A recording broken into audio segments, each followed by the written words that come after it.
Look what my husband found.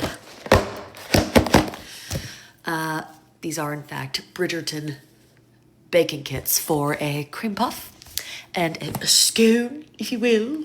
Am I a professional baker? Yeah. Can I make this from scratch? Duh.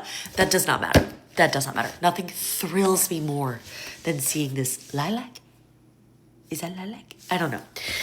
Whatever it is. The Bridgerton flower. The question is, do I bake these in full costume? I might have one laying around. I might have one laying around, you know. I'm so excited. I'm so excited. And also, hey, Betty Crocker, huge fan. Bridgerton, bigger fan. We are mutuals on my main account, by the way. Me and Bridgerton. Comes with a piping bag. Comes with parchment paper. Nobody ever does this. Nobody ever includes the stuff that nobody's going to have around when they actually want to bake something like this. Flawless. A diamond from the first water. I'm so excited.